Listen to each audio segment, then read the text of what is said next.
സാറേ, കേരളത്തിൽ നമ്മൾ 26-ാം തീയതി തെരഞ്ഞെടുപ്പിലേക്ക് പോവുകയാണ്. നാളെ കൊട്ടിക്കലാശം, മറ്റന്നാൾ നിശബ്ദ പ്രചാരണം. അപ്പോൾ എങ്ങനെയാണ് ഈ കേരളത്തിലെ മുന്നണികളുടെ സാധ്യത? സാറിൻ്റെ അഭിപ്രായത്തിൽ നമുക്ക് UDF കഴിഞ്ഞ തവണ 19 സീറ്റ് നേടി. ആ 19 സീറ്റ് ഇത്തവണ നേടും, 19-20 വരെ നേടും എന്നാണ് UDFൻ്റെ കണക്കുകൂട്ടൽ. LDF 2004 ആവർത്തിക്കും, 18 സീറ്റ് നേടിയ ആ 2004 ആവർത്തിക്കുമെന്ന് LDF പറയുന്നു. NDA എങ്ങനെ പോയാലും 5-ൽ കുറയാത്ത സീറ്റുകൾ അവർ നേടും, NDA നേടും, അതിനപ്പുറമുള്ള മുന്നേറ്റം ഉണ്ടാക്കും. അപ്പോൾ എങ്ങനെയാണ് കേരളത്തിലെ സാധ്യതകൾ സാറിൻ്റെ അഭിപ്രായത്തിൽ? നമ്മളിപ്പോൾ 3-ാം ഘട്ട വിലയിരുത്തലാണ്. അപ്പോൾ 1ഉം 2ഉം ഘട്ടങ്ങളിലെ വിലയിരുത്തലുകൾ കഴിഞ്ഞു. അത് കൂട്ടിയും കിഴിച്ചുമൊക്കെയുള്ള ഇതുണ്ടായി. പിന്നെ BJPക്ക് ആഹ്ലാദിക്കാൻ കഴിയുന്ന തരത്തിൽ സൂറത്തിലെ ഒരു സീറ്റ് എതിരില്ലാതെ വിജയിക്കാൻ കഴിഞ്ഞു. അപ്പോൾ ബാക്കി ഇവിടെ BJP ഒരു അക്കൗണ്ട് തുറക്കുന്ന തരത്തിലല്ല കേരളത്തിലെ ഗതിവിഗതികൾ നോക്കുമ്പോൾ. 2 കേന്ദ്രമന്ത്രിമാരുണ്ട്, ഒരു MP ഉണ്ട്. അപ്പോൾ ഇതൊക്കെ വന്നിട്ടും ഈ പറയുന്നത് പോലെയുള്ള ഒരു നേട്ടം കൊയ്യാൻ അവർക്ക് കഴിയുന്നില്ല. പിന്നെ കൂടുതൽ മത്സരം വരുന്നത് കോൺഗ്രസും BJPയും തമ്മിലാണ്. അത് LDF ആൻഡ് UDF. ഇതിൽ പ്രധാന മത്സരങ്ങൾ നടക്കുന്ന ഇടങ്ങളുണ്ട്. ആ ഇടങ്ങളിലേക്ക് പല കാരണങ്ങളാൽ മറിയലുകളുണ്ട്, വോട്ടുകൾ മറിയുന്ന സ്ഥിതിവിശേഷമുണ്ട്, അടിയൊഴുക്കുകളുണ്ട്. ഒന്ന് ജാതി, മതം, പ്രദേശം, വികസനം, ഇവയൊക്കെ ഇതിനകത്ത് ഘടകങ്ങളാണ്. ചില വോട്ടർമാർ പല തരത്തിൽ എതിർത്ത് നിൽക്കുന്നു. ഞങ്ങൾ ആർക്കും വോട്ട് ചെയ്യത്തില്ല, വഴിയില്ല, കുടിവെള്ളമില്ല, പിന്നെ അയൽക്കാരനോടുള്ള ചില ഷണ്ഠ. അപ്പം അങ്ങനെ പല തരത്തിലുള്ള അടിയൊഴുക്കുകളുണ്ട്. പിന്നെ ന്യൂനപക്ഷങ്ങളിൽ മുസ്ലിം ന്യൂനപക്ഷത്തെ പാട്ടിലാക്കാൻ മാർക്സിസ്റ്റ് കമ്മ്യൂണിസ്റ്റ് പാർട്ടി ശ്രമിച്ചുകൊണ്ടേയിരിക്കുന്നു. അത് CAA ആണ് അവരുടെ തുറുപ്പ് ചീട്ട്. മറ്റൊന്ന് ക്രൈസ്തവ സഭയിൽ അവരുടെ അഭിമുഖ കുർബാന, പിന്നെ ലത്തീൻ കത്തോലിക്ക സഭയുടെ ബഡ്ജറ്റ്, അവരുടെ ബാങ്ക് ബാലൻസ് ഫ്രീസ് ചെയ്തതിലുള്ള പ്രതിഷേധം, വേറെ ചിലർ സമദൂര സിദ്ധാന്തം, പിന്നെ അങ്ങനെ കൊച്ചു കൊച്ചു സംഘങ്ങളും സംഭവങ്ങളും ഈ വോട്ടുകളെ മാറ്റിമറിക്കാം. എന്നാലും ഒരു 50% വോട്ട് ആളുകൾ തീരുമാനിച്ചിരിക്കുകയാണ് ഇപ്പോൾ. ചിലർ സ്ഥാനാർത്ഥികളെ കണ്ട് വോട്ട് ചെയ്യും, വേറെ ചിലർ പാർട്ടികളെ കണ്ട് വോട്ട് ചെയ്യും. ഇത് രണ്ടും ഉള്ള ഇതിൽ ഇന്ന് രാത്രി മുതൽ നാളെ കൊട്ടിക്കലാശം കഴിഞ്ഞാൽ പിന്നെ വോട്ടേഴ്സ് ലിസ്റ്റ് വെച്ചുകൊണ്ടുള്ള പ്രവർത്തനങ്ങളാണ്. ആലപ്പുഴയിലൊക്കെ ഈ വോട്ടിംഗ് ദിനത്തിലും അതിന് മുമ്പുമൊക്കെ ഈ ബൂത്ത് പിടിച്ചടക്കലുണ്ട്. പിന്നെ ക്യൂ നിൽക്കുമ്പോൾ ആ ക്യൂ നിൽക്കുന്നവർ ഏത് പാർട്ടിയുടെ ആളുകളാണോ എന്ന് നോക്കിയിട്ട് അത് UDFന് അനുകൂലമായ വോട്ടേഴ്സ് ആണെങ്കിൽ ഇവർ അവിടെ ബഹളമുണ്ടാക്കും. അപ്പോൾ വോട്ടർമാർ പിരിഞ്ഞു പോകും. അപ്പോൾ അങ്ങനെയൊക്കെയുള്ള ചില വിദ്വേഷ പ്രവർത്തനങ്ങൾ കാലാകാലങ്ങളിൽ നടന്നു വരികയാണ്. പിന്നെ ഇലക്ഷൻ സമയത്ത് ഡെയിലി വലിയ തമാശയുണ്ട്. ചിലയിടത്ത് അക്രമങ്ങളുണ്ടാവും. അപ്പോൾ അതിൽ ഓരോ വണ്ടിയിൽ ചില ചട്ടമ്പികളെ അയച്ച് ആയുധങ്ങളുമായി അയച്ച് അതിനെ നേരിടാനുള്ള ശ്രമങ്ങളുണ്ട്. അപ്പോൾ ഞാൻ തന്നെ ഇലക്ഷൻ കമ്മിറ്റി ചെയർമാനായിരുന്നപ്പോൾ ഒരു സ്ഥലത്ത് ചെന്നപ്പോൾ ആളുകൾ തടഞ്ഞു, മാർക്സിസ്റ്റ് പാർട്ടിയുടെ ആൾക്കാർ തടഞ്ഞിട്ട് ഒരു കാര്യമില്ല. ഞാനവിടെ ബൂത്തുകൾ പരിശോധിക്കാൻ പോയതാണ്. അപ്പം വണ്ടി കത്തിക്കുമെന്ന് പറഞ്ഞു.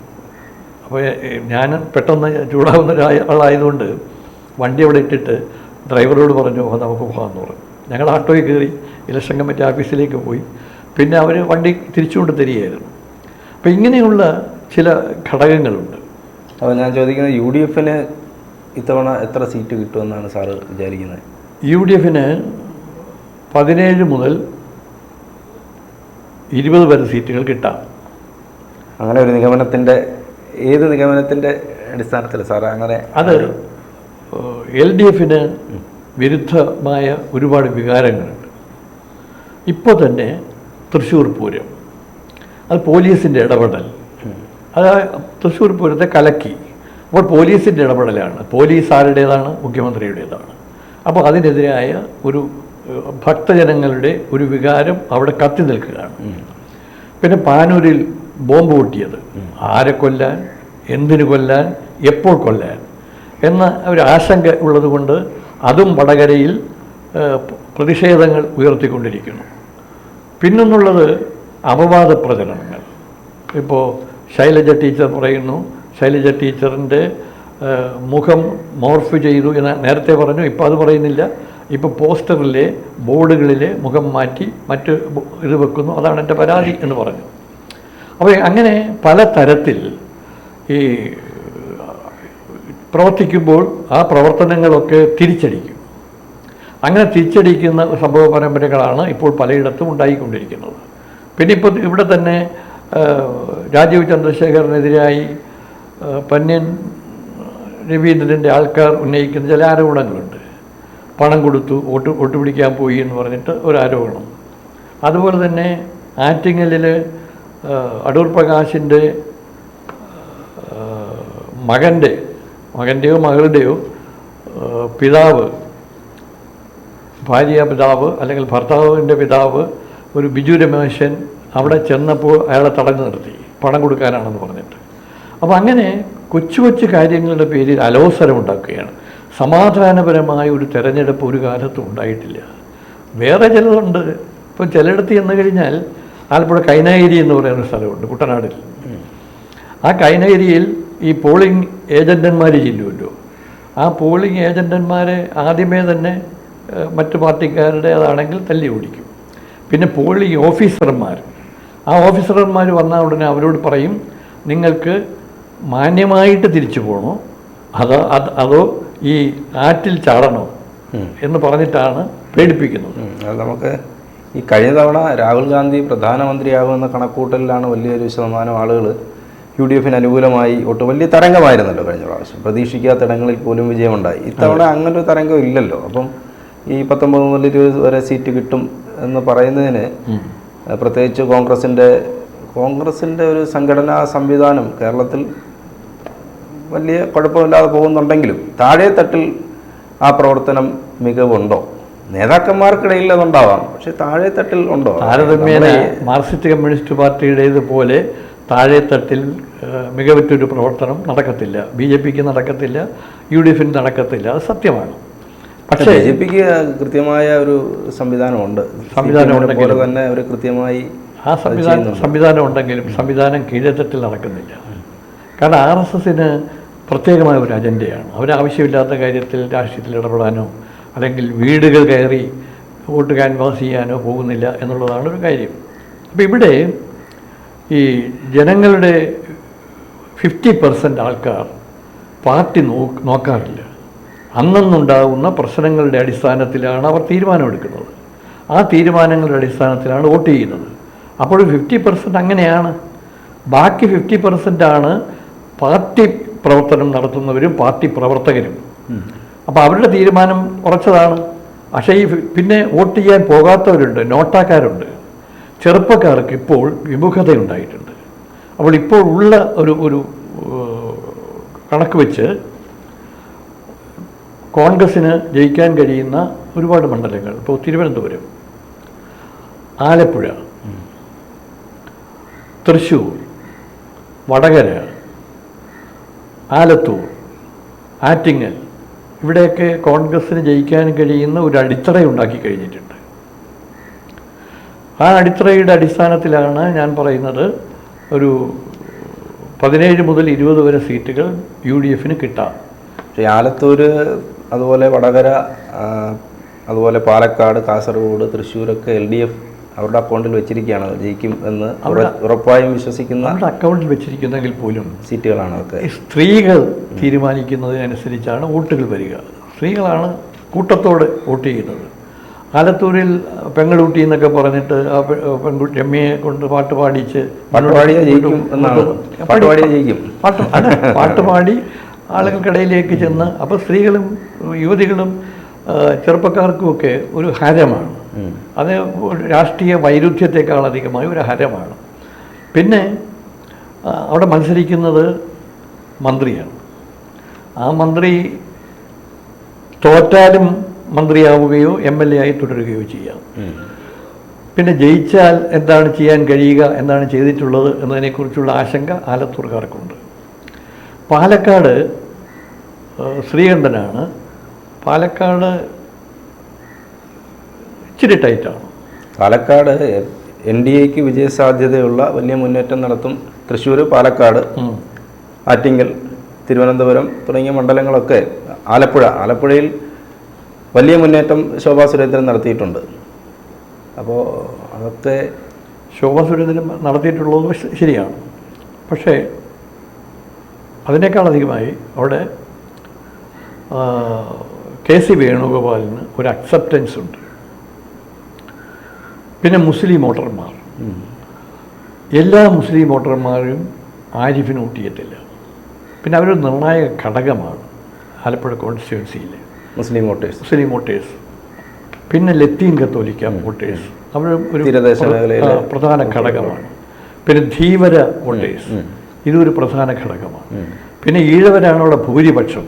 പക്ഷേ ഈഴവർ കൂടുതലും മാർക്സിസ്റ്റ് കമ്മ്യൂണിസ്റ്റ് പാർട്ടിയോടൊപ്പമാണ് നിൽക്കുക. ഇത്തവണ വെള്ളാപ്പള്ളിയുടെ ഭാര്യ ദീപ്തിയും UDFന് വേണ്ടി പ്രസംഗിക്കാനും പരസ്യമായി വോട്ട് ചെയ്യണമെന്ന് പറയാനും ഒക്കെ തയ്യാറായിട്ടുണ്ട്. അപ്പോൾ അതെന്തുമാത്രം എഫക്റ്റ് ചെയ്യണമെന്ന് ആലോചിക്കണം.